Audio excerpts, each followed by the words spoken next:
Auburn, California. In reality, he was a talented racer with a knack for pulling off daring stunts.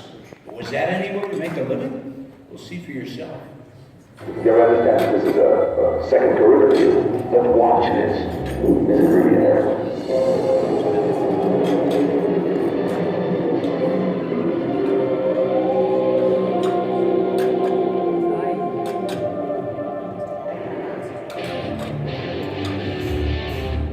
Gary Davis is a longtime motorcycle stunt rider who has spent more than 30 years in show business.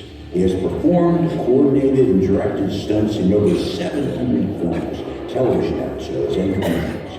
Notable credits include X-Men, Days of Future Past, The Amazing Spider-Man, Against All Odds, Independence Day, Terminator 2, and Viva Knievel.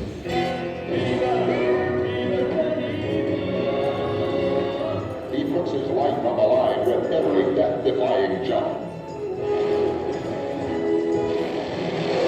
The indestructible evil in the excitement picture of the year, Viva Knievel. Davis began exhibition motorcycle jumping in 1971. Though he rarely used his degree in electronic engineering, he used physics every day, setting the ramp angles and calculating the required speed and distance. He and a friend performed stunts and jumps 2 or 3 times a week. In 1972, Guinness World Records acknowledged Davis's record of clearing 21 cars, bettering future Hall of Famer Evel Knievel's 19-car milestone. Davis's budding Hollywood career brought him into close association of future Hall of Famers Bud Ekins and Steve McQueen. He credits Ekins with steering him toward many stunt jobs. In addition to doing stunts, Davis built most of the motorcycles he used. Hot Machines and a Race for Glory, the first ever major motion picture about motocross. The bike he assembled for the movie Sidewinder in 1977 was a futuristic water-cooled Mako with disc brakes. The engine is two-stroke water-cooled piston port with green induction. The compression ratio is 12 to 1. Displacement is 246 cc. And the horsepower is 35 at 7,400 RPM. Within 10 years, nearly all motocross bikes had those features. Throughout his stuntman career, Davis kept a low public profile. Today, he stays involved in the business, directing and coordinating stunts and advising on scripts. In the 1990s, Davis returned to motorcycle racing, competing at vintage events alongside some of the same racers from his younger days. Life has come full circle for Gary Davis, and the AMA Motorcycle Hall of Fame is proud to welcome him to its ranks. Yes. I gotta tell you, I've known this man for over 40 years. I've ridden with him all that time, and I've worked with him many times, and I have been in awe of what he does from the moment I met him. Ladies and gentlemen, please welcome Gary Davis.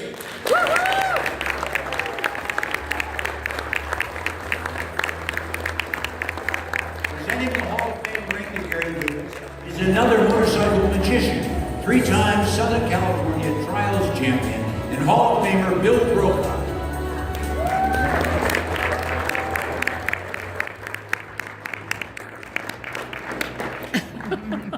Gary Davis, in recognition of your enduring contributions for over 30 years as a stunt performer, coordinator, and director in hundreds of films and broadcast shows and commercials, it is my great honor to induct you into the American Motorcyclist Association Motorcycle Hall of Fame. Congratulations.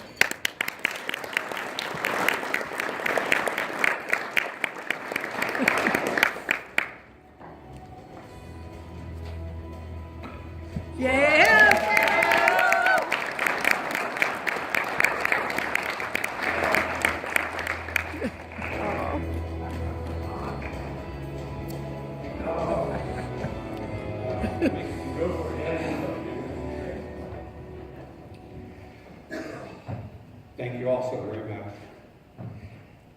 I promise you this means everything to me.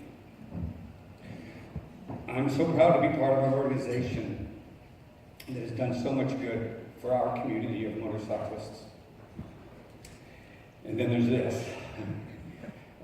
This is terrific. You know, I've had lots of surprises in my life, but none of them compares to when I got a phone call in the middle of the night from Ken advising me that I was being honored here. And this is the truth. I thought I was being punked. I couldn't really figure out who was on the other end of the line. I didn't figure many people outside of Hollywood even knew my name anymore. I spent 45 years of my life always being other people. When I leave a movie set, the actor gets to say he or she did the stunt. And the general public never needs to know who really was on the bike or behind the wheel. I did care, of course, that the studios and the producers and the crew members all knew that it was Gary Davis, so that I would continue to get phone calls and get to do more projects. One of the most important factors Perry mentioned on the video in the stunt business is that I have an engineering degree and my minor was in physics. I use physics every day of my life. As a daredevil, I made 312 public jumps around the world, and I never crashed. Maybe that's why no one knew my name, too. And clearly that's not because I was a special rider on a motorcycle. I just set my bikes and my ramps up correctly, and then I go the right speed. To ensure that I go the right speed, my motorcycles have two speedometers, one on the front wheel and one on the rear wheel. If they both say I'm doing 92 miles an hour, I figure I'm probably doing 92 miles an hour. Then in 1973, I received a phone call from CBS in Hollywood. The producers said they had a young actor named Sam Elliott who was going to play Evel Knievel in a television pilot, the movie of the week. And they needed someone to jump 20 cars while they blew both the ramps up. And then land that Harley Davidson on the dirt amongst flames and debris and ashes. Oddly, that sounded kind of fun. So I joined the union and quit being a daredevil and became a Hollywood stuntman. A couple of years later, Evel Knievel called me and insisted that I do all his riding in a film that he was going to star in called Viva Knievel. Now, along with all kinds of wheelies and chases and all that kind of stuff, my job would include me doing one successful 95-mile-an-hour jump, and then something that I had tried to avoid my whole life, one ramp-to-ramp crash landing jump over an open cage of lions and tigers. I didn't really care what I jumped over because I really never planned on making it short. So on that one, I left the ramp, back looped the bike in the air, and tossed it in front of me to get it away from me, and then landed on the landing ramp on my back at 85 miles an hour. Now, my job is to make him look like he got hurt, so I had to dig my heels into the ramp and start my body flipping end over end over end down the ramp and across the field. Having to make him look hurt is my deal, right? I then had to do another 85-mile-an-hour jump where I had to land on the rear wheel on the landing ramp. And before my front wheel touched down, I had to turn the bars 90 degrees sideways, hold on the brake, and when the wheel came down, the bike and I were now married to each other. We were tangled up all the way down the ramp and across the field. Now, I'm not usually too worried about how bad I'm getting hurt. I lay on the ground afterwards and check with my fingers and do all that kind of stuff.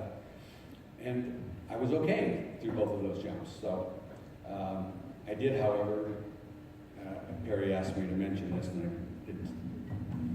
I did piss blood for about a week after that. I apologize to some of you in the audience.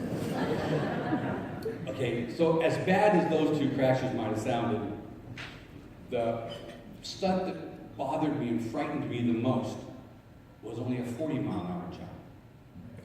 I had to ride the Harley down a mountain. And when I got to the cliff at the end, I had to jump it off into the air, hoping that the tractor trailer semi that was coming through the tunnel, going through that mountain, was going to be there at the same speed that I landed on top of it. I was fortunate and did land on the trailer and then laid the bike down immediately so it and I wouldn't go off the end of the trailer. There really wasn't much room for error on that.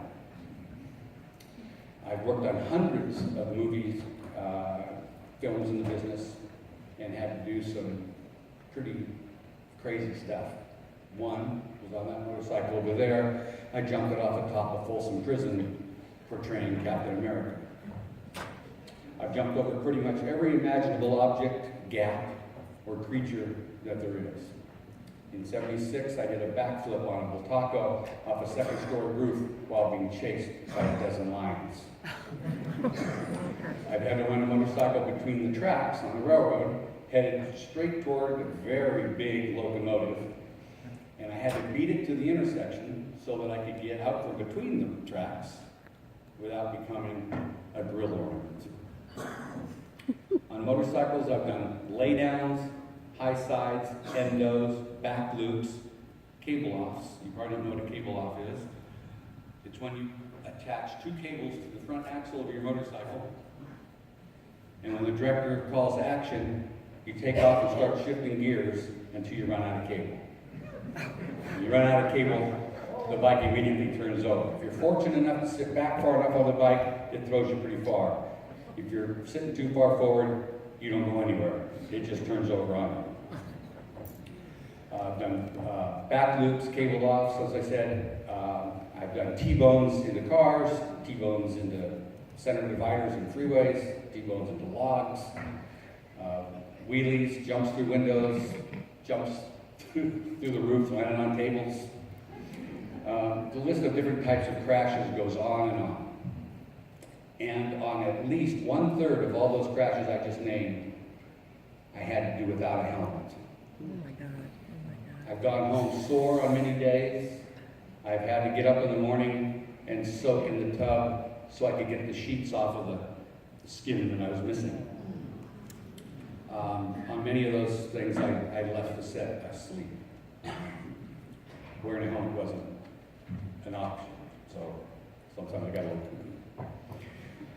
I've been riding motorcycles for over 50 years, and the most popular consensus is that I've done a lot of pretty stupid things on motorcycles. But with all that said, to this day, I have never, ever broken a bone on a motorcycle.